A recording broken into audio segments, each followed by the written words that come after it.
సేవకుల కూడిక మే 19వ తేదీన ఉదయం 10 గంటల నుండి ప్రారంభించబడును. ముఖ్య ప్రసంగికులు డాక్టర్ థామస్ గారు, దహించు అగ్ని మినిస్ట్రీస్, రాజమహేంద్రవరం. స్థలం కందుకూరి కళ్యాణ మండపం, జింకానా గ్రౌండ్స్, విజయవాడ. మరిన్ని వివరాలకు 9032224646 మరియు 9032224747. రాజమహేంద్రవరంలో దహించు అగ్ని సేవకుల కూడిక మే 26వ తేదీన ఉదయం 10 గంటల నుండి ప్రారంభించబడును. ముఖ్య ప్రసంగికులు డాక్టర్ థామస్ గారు, దహించు అగ్ని మినిస్ట్రీస్, రాజమహేంద్రవరం. స్థలం దహించు అగ్ని ఆడిటోరియం, నటరాజ్ థియేటర్, రాజమహేంద్రవరం.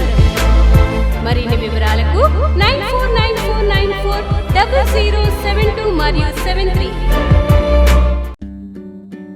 ఇది కుటుంబ ఆశీర్వాద కూడిక. ఇక్కడ మేము మా కుటుంబాలను కట్టుకున్నాం. మరి మీరు? అయితే ప్రతి శుక్రవారం రాజమహేంద్రవరంలో జరిగే ఈ కుటుంబ ఆశీర్వాద కూడికలో పాల్గొనండి. ఈ కూడిక జరుగు స్థలం దహించు అగ్ని ఆడిటోరియం, నటరాజ్ థియేటర్, రాజమహేంద్రవరం.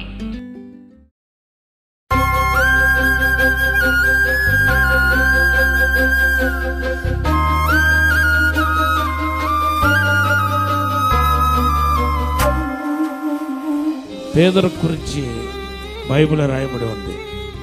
యేసుక్రీస్తు మనలను పెళ్లి ఆడబోతున్న పెళ్లి కుమారుడుగా ఉన్నాడు. మనము వధువు సంఘముగా ఉన్నాం. ఏ భర్త అయినా తన భార్య దగ్గర నుండి ఎక్స్పెక్ట్ చేసేది ఏంటంటే ఫెయిత్ఫుల్నెస్, నమ్మకత్వం. పేదరు ఒక పాపం ఏంటంటే నమ్మకత్వాన్ని కోల్పోయాడు. ఎందుకు ఎలాగా కోల్పోయాడనే విషయాన్ని ఈరోజు మీతో మాట్లాడమని పరిశుద్ధాత్మ దేవుడు నాకు చెప్పాడు. దేవునామానికి స్తోత్రం చెప్పండి. హల్లెలూయా. మత్తయి సువార్త 26వ అధ్యాయం 71 నుండి చదవండి. కొంతసేపైన తరువాత అక్కడ నిలిచిన వారు పేతురు నొద్దకు వచ్చి, నిజమే, నీవును వారిలో ఒకడవే, నీ పలుకు నిన్ను గూర్చి సాక్ష్యమిచ్చుచున్నదని అతనితో చెప్పిరి. అందుకు అతడు, ఆ మనిషిని నేనెరుగునని చెప్పి శపించుకునుటకును ఒట్టి పెట్టుకునుటకును మొదలుపెట్టెను. వెంటనే కోడి కూసెను. చూడండి, డినయింగ్ క్రైస్ట్, యేసు నాకు తెలియదని చెప్పటం, it is signify is unfaithfulness. పేదరు యొక్క నమ్మకత్వాన్ని, నమ్మిక లేనితనాన్ని చూపిస్తుంది. ఇస్కరియోతు యూదాయేమో అప్పగించాడు, యేసును అప్పగించాడు. ఇతనేమో నాకు యేసు ఎవరో తెలియదని చెప్పేశాడు. ఇద్దరు చేసింది both are unfaithful to God. ఇద్దరు దేవునికి నమ్మకత్వం లేకుండా నడుచుకున్నారు. చాలా క్రూరమైనది.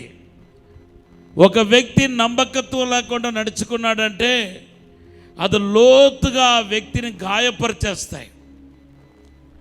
ఎల్టీటీ ప్రభాకర్ని చాలా సీక్రెట్ మెయింటైన్ చేసేవాడు.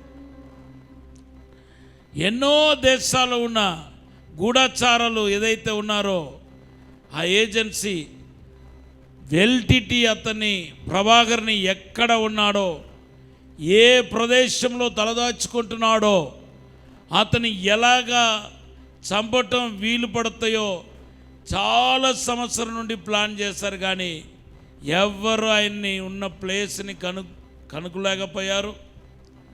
ఆయన ఉన్న ప్లేస్కు, ఆయన నివాసం చేసే స్థలాన్ని కనుక్కోలేకపోయారు. శ్రీలంక గవర్నమెంట్ని ఆయన ముక్కలు చెక్కలుగా చేశాడు.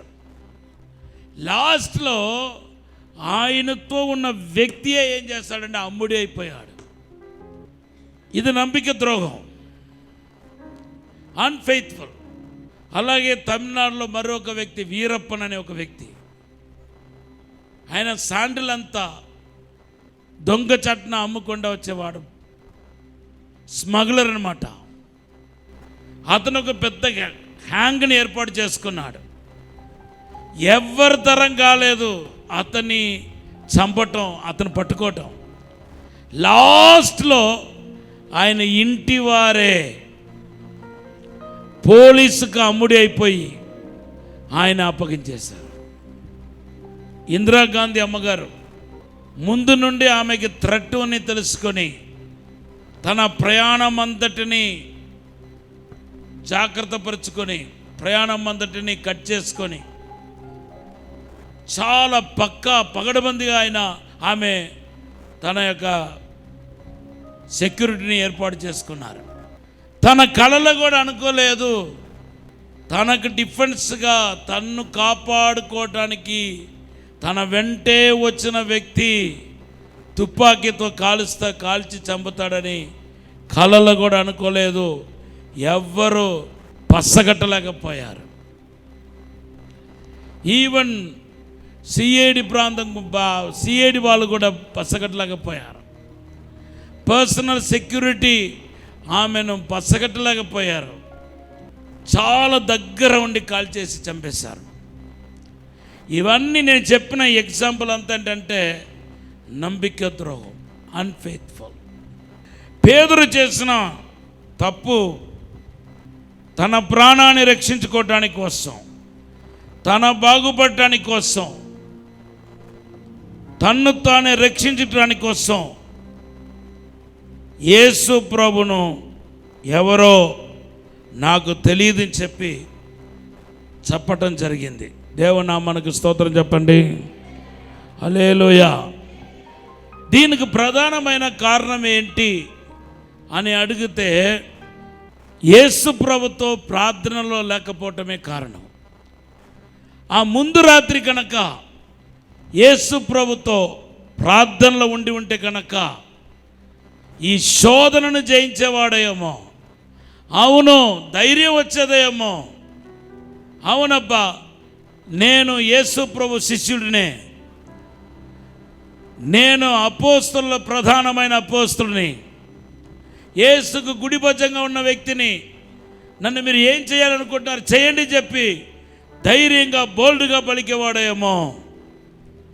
కానీ ఆ దినమున ఆ ముందు రాత్రి యేసు ప్రభుతో లేకపోవటం పెద్ద సమస్యకు కారణమైంది. దేవుని నామానికి స్తోత్రం చెప్పండి. ఎన్నిసార్లు యేసు ప్రభు నాకు తెలియదని ఒట్టు పెట్టుకున్నాడు చెప్పండి? 3 సార్లు. ఇక్కడ ప్రార్థనలో కూడా యేసు ప్రభు ఎన్నిసార్లు ఆయన వచ్చి లేపాడంటే 3 సార్లు లేపాడు.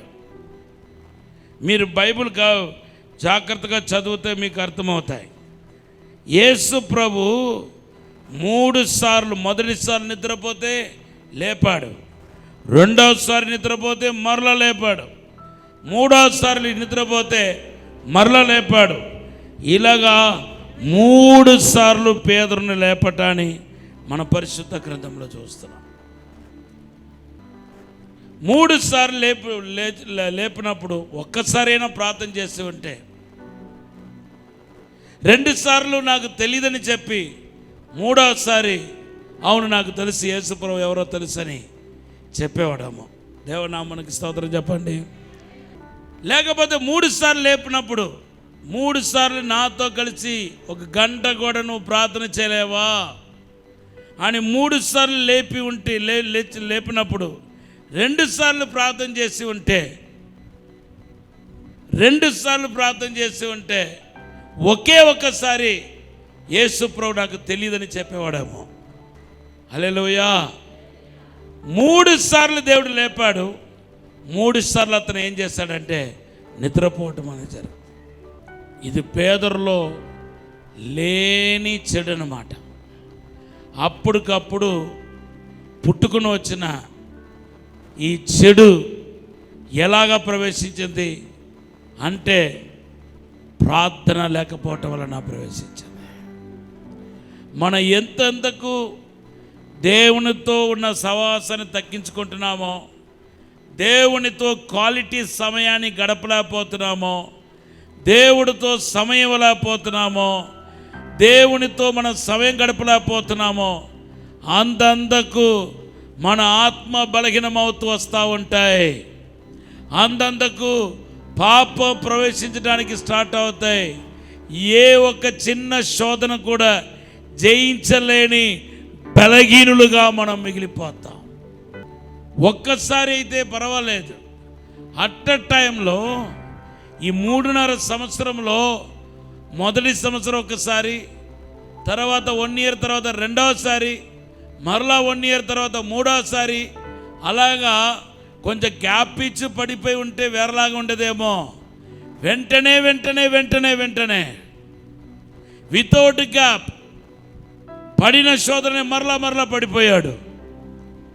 ఈరోజు కూడా మనము కొన్ని విషయాల్లో జయం పొందలేకపోతున్నాం.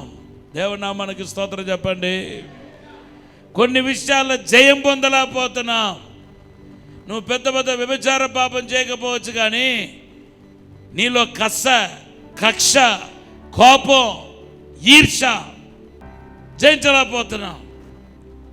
మనలో ఉన్న ధీమా ఏంటంటే, నేను చేసేది ఎవరికి తెలియదు, ఎవరు చూడలేదు అనే ఒక అన్వాంటెడ్ డేర్నెస్ మనలో ఉంది. కయీను కూడా అలాగే అనుకున్నాడు. ఏబేలును చంపిన విషయంలో ఎవరికి తెలియదు కదా అనుకునే, దేవుడు కూడా తెలియదేమో అనుకొని ఏం చేస్తున్నాడంటే, నా సహోదరుడికి నేను కావలి వాడనా అంటే, ఈ మాట ఎంత ఏ ధైర్యంతో అడుగుతున్నాడంటే, ఎవరికి నేను ఏబేలు చంపిన విషయం ఎవరికి తెలియదు, ఆల్సో దేవుడు కూడా తెలియదు అని ఒక మత్తులో ఉండిపోయి ఏం చేస్తున్నాడంటే, దేవుడితోనే ఎదురు సమాధానం పలుకుతున్నాడు. నేను నా సహోదరికి కావాలి వాడనా అంటున్నాడు. దేవుడు నామానికి స్తోత్రం చెప్పండి. హల్లెలూయా. మనం చేసిన ఏ ఒక్క పొరపాటైనా రిఫ్లెక్ట్ అయిపోతుంది. అదొక శాప రూపంలో, నష్ట రూపంలో, లేకపోతే రోగ రూపంలో, లేకపోతే కుటుంబంలో గొడవ రూపంలో, అసమాధాన రూపంలో, ఏదో ఒక రూపంలో మన జీవితానికి అవి నష్టాన్ని తీసుకుని వస్తాయి. అది అనేక మంది గ్రహించలేకపోతున్నారు. అఫ్కోర్స్ దేవునికి కనికరం ఉంది, ప్రేమ ఉంది, క్షమాపణ ఉంది, దేవుడు ప్రేమిస్తున్నాడు. కానీ పేదరులాగా దిగజారిపోయి 3.5 సంవత్సరాలు ఆయన ప్రేమను రుచి చూస్తూ, ఆయన యొక్క ఆశీస్సులన్నింటిని పొందుకొని లాస్ట్లో యేసు నాకు తెలియదు, నేను ఎరుగను అని చెప్పటం ఎంత ఘోరమైన కార్యమో చూడండి. దీనికి మెయిన్ కారణం ఏంటంటే, ఆ రోజు ప్రార్థన చేయమని ప్రేరేపణ వచ్చినప్పుడు, దేవుని ఆత్మ యేసు ప్రభు ద్వారా ప్రేరేపించినప్పుడు ప్రార్థనలో లేకపోవటమే కారణం. దేవుని నామానికి స్తోత్రం చెప్పండి. గట్టిగా హల్లెలూయా చెప్పండి. హల్లెలూయా. ఒక భయంకరమైన దురాత్మ పట్టిన ఒక అమ్మాయిని చర్చికి తీసుకొచ్చారు. మా చర్చ్ పక్కన ఒక ప్రేయర్ టవర్ ఉంటుంది అన్నమాట. దాంట్లో ప్రేయర్ జరుగుతూ ఉంటుంది. సూసైడ్ స్పిరిట్ అన్నమాట. నేను పర్సనల్గా ప్రేయర్ చేసుకుని వస్తానని చెప్పి వాళ్ళని చర్చిలో ఉంచేసి నేను వెళ్ళిపోయాను. ప్రార్థన చేయలేదు అమ్మాయికి, తర్వాత చేద్దాంలో చెప్పి వెళ్ళిపోయాను. ఇది లోపల ఈ అమ్మాయి వాష్రూమ్కి వెళ్తానని చెప్పి ప్రేయర్ టవర్లో గడ వేసుకొని తన చున్నీతో ఉరేసుకుంటుంది. నేను భోజనానికి వెళ్ళి కూర్చుంటే పరిశుద్ధాత్మ దేవుడు అంటున్నాడు, నువ్వు భోజనం చేయవద్దు, మోకాల ఉండి అంటున్నాడు, ప్రార్థన చేయమంటున్నాడు. వెంటనే నేను వెళ్ళి ప్రార్థన చేస్తున్నప్పుడు దేవుడు చూపిస్తున్నాడు, ఏదో ఒక పెద్ద సూసైడ్, ఒక మరణపు ఆత్మ చర్చ్ దగ్గర ఆ ప్రేయర్ టవర్ దగ్గర తిరుగుతున్నట్టుగా చూసి పరిగెత్తకుండా వచ్చాను. పరిగెత్తకుండా వచ్చేసరికి ఇంకా అప్పుడే ఆ ఫ్యాన్కు ఉరేసుకొని ఆ టేబుల్లో, అక్కడ ఒక టేబుల్ ఉంటే టేబుల్ మీద నిలబడి గడేసుకుంది. ఎవరు చూడట్లేదు. ఎంత పెద్ద ప్రమాదమో చూడండి, పరిచర్య ఏమైపోయేదో చూడండి. వెంటనే గడేసుకుంది. కానీ నేను లోపల ఆ విండోలో చూసేసరికి లైట్గా కనపడుతుంది, కాళ్ళు ఆ పైకి ఎత్తట్టు. మీరు నమ్మండి, ప్రభా ఈ డోరు ఏసునామములో తెరవాలి ప్రభా అని చెప్పి, ఎందుకంటే లోపల స్ట్రాంగ్ గడేసుకుంది. ఇలా జస్ట్ ఇలా నొక్కానంటే ఓపెన్ అయిపోయింది అన్నమాట డోర్. అది అలా ఓపెన్ అయ్యేది కాదు, అది చాలా స్ట్రాంగ్ డోర్ అన్నమాట. అది దేవునికి కార్యం. అది ఆమెను సేవ్ చేయడం జరిగింది. గట్టిగా చప్పట్లు కూడా తప్పరచండి. తర్వాత ఆమె పశ్చాత్తాపడింది, బాప్టిజం తీసుకుంది, పరిశుద్ధాత్మతో నింపబడింది. ఇప్పుడు మరలా చక్కగా ఒక సేవకుడితో వివాహమై సేవ చేసుకుంటుంది. కొట్టండి గట్టిగా, చెప్పండి, దినపరచండి. ఇప్పుడు చెప్పండి, నేను గనక ఆ ప్రేరేపణకు లోబడకుండా పోయి ఉంటే, అరే నేను భోజనం దగ్గర కూర్చున్నాను, కాసేపు భోజనం చేసి ఇప్పటికే నేను ఆకలితో ఉన్నాను, నీరసంగా ఉన్నాను, కాబట్టి నేను భోజనం చేసి తర్వాత నేను ప్రార్థన చేస్తానులే అని అనుకుని ఉంటే ఎంత పెద్ద ప్రమాదం జరిగేదో చూడండి. ఈ మినిస్ట్రీకి ఎంత పెద్ద నష్టం వాటిల్లేదో చూడండి. ఎంత పెద్ద నేరం అక్కడ జరిగి ఉంటుందో ఒకసారి ఆలోచన చేసి చూడండి. కానీ ఆ రోజు దేవుని యొక్క ప్రేరేపణకు నేను లోబడ్డాను. ఈరోజు పరిశుద్ధాత్మ దేవుడు మాట్లాడుతున్నాడు, ఇటువంటి శోధన నీకు కూడా రావచ్చు. ఇటువంటి పేదలకు వచ్చిన శోధన నీకు కూడా రావచ్చు. దేవునామానికి స్తోత్రం చెప్పండి. దానికి ప్రధానంగా అటువంటి శోధన నుండి తప్పించబడాలంటే ప్రధానంగా మీరు చేయాల్సిందంటే నంబర్ 1 ప్రార్థన. To be with the Lord. ఈరోజు ఒక కౌన్సిలింగ్ లాగా ప్రభు మీతో మాట్లాడుతున్నాడు. It is a God's divine council to you. If you forget to pray, anything will happen in your family. Anything will happen. నువ్వు కనుక ప్రార్థన చేయడానికి, రోజువారి ప్రార్థన చేయడానికి నిర్లక్ష్య వైఖరి చూపించావా, అది ప్రమాదానికి దారి తెరుస్తాయి. నీకు వచ్చే ఆశీర్వాదం ఆపుతాయి, నీకు వచ్చే విడుదలను ఆపుతాయి. పైపిచ్చి నువ్వు ఎక్స్పెక్ట్ చేయలేని శోధన, కీడు నీ కుటుంబంలో జరగడానికి ఛాన్స్ ఉన్నాయి. తల్లిదండ్రులారా, మీ పిల్లల క్షేమాన్ని మీరు కోరితే the best time to pray for your children is morning 4 o'clock, 5 o'clock, at least 1 hour. మీరు కష్టమైనా పర్వాలేదు, ఆ 1 గంట దేవుని పాదాల దగ్గర మీ పిల్లల కోసం, వారి క్షేమం కోసం మీరు గడపగలిగితే మీ పిల్లలు దేవుని నుండి తప్పిపోరు. తప్పుడు అడుగు వేయరు, భయభక్తులు పెంచబడతారు. వారి మీద ఆశీర్వాదం నిత్యం నిలిచి ఉంటాయి. ఇప్పుడు కాకపోయినా రేపైనా వారి జీవితం ఆశీర్వదించబడతాయి, విడుదల కలుగుతాయి. దేవుని నామాన్ని మహిమను మీరు చూడగలుగుతారు. కొట్టండి గట్టిగా, చెప్పట్లేదు దినపరచండి. హల్లెలూయా. నోవాహు దినంలో ఒక నోవాహు తప్ప ఎవరు దేవునితో సహవాసం చేయలేదు. అందుకొరకే పెద్ద నష్టం, జలప్రలయం వచ్చి అందరినీ కొట్టుకుని పోయినట్టు చేసింది. లోతు దినంలో అదే జరిగింది. ఈరోజు మనం అంచె దినంలో ఉన్నాం. మనం సిద్ధపడుతూ మన కుటుంబాన్ని సిద్ధపరచాలి. మన చుట్టూ ఉన్న వాళ్ళందరినీ ప్రభు రాకడ కొరకు సిద్ధపరచాలి. దానికి ప్రప్రథముగా నువ్వు చేయాల్సింది ఏంటంటే ప్రార్థన.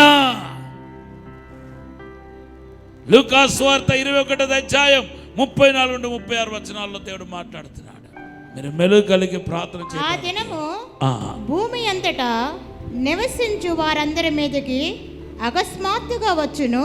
కాబట్టి మీరు జరగబోవ వీటి నెలను తప్పించుకుని మనుష్య కుమారుని ఎదుట నిలవబడుటకు శక్తిగల వారగునట్లు ఎల్లప్పుడూ ప్రార్థన చేయుచు మెలకువగా ఉండుడని చెప్పాను.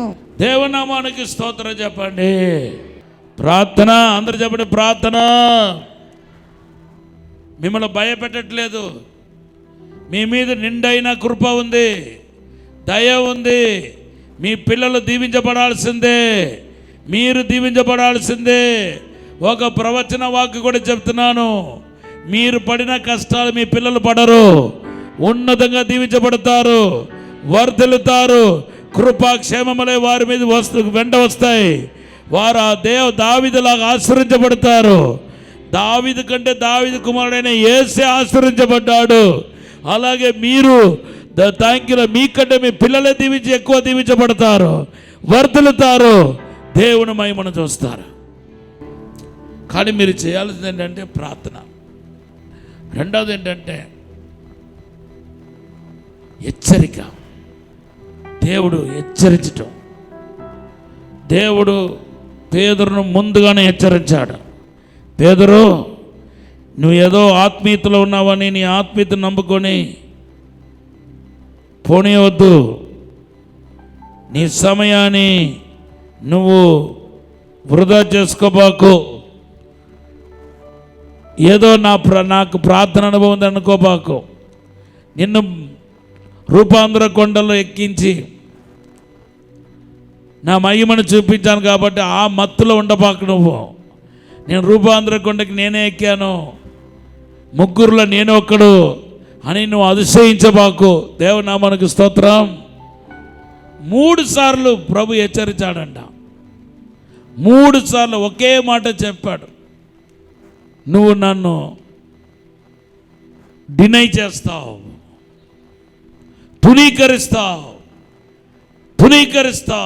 తునీకరిస్తావు.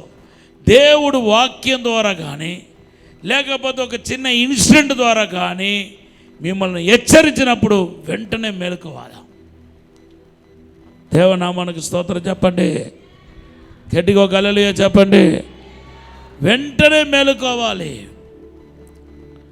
Most of the time God will speak through word, through man of God, through anointing, the anointed man of God. అభిషేకించబడిన దైవజనుడి ద్వారా దేవుడు మాట్లాడతాడు. అనేక సార్లు వాక్ ద్వారా వస్తాయి. మేలుకోవాలి. ఎందుకంటే 3 సార్లు ప్రార్థన కోసం లేపాలి. అది కూడా హెచ్చరిక. ప్రార్థన చేయమని హెచ్చరించటం, మరలా ప్రార్థన చేయమని హెచ్చరించటం, అది కూడా ఒక హెచ్చరికయే. ఏదో ఒక కీడు జరగబోతుంది కాబట్టి పేదరుని ఏం చేస్తున్నాడంటే 3 సార్లు, ఒక్కసారి కాదు, 2 సార్లు కాదు, 3 సార్లు మరలా హెచ్చరిస్తున్నాడు దేవుడు. గట్టిగా హల్లెలూయా చెప్పండి. హల్లెలూయా. ప్రార్థన ఒక బలాన్ని మీరు తెలిస్తే మాత్రం, ప్రార్థన ఒక శక్తి ఏంటో తెలిస్తే మాత్రం ఖచ్చితంగా మీరు ప్రార్థన మానరండి. ప్రార్థన చేయడం మానరు.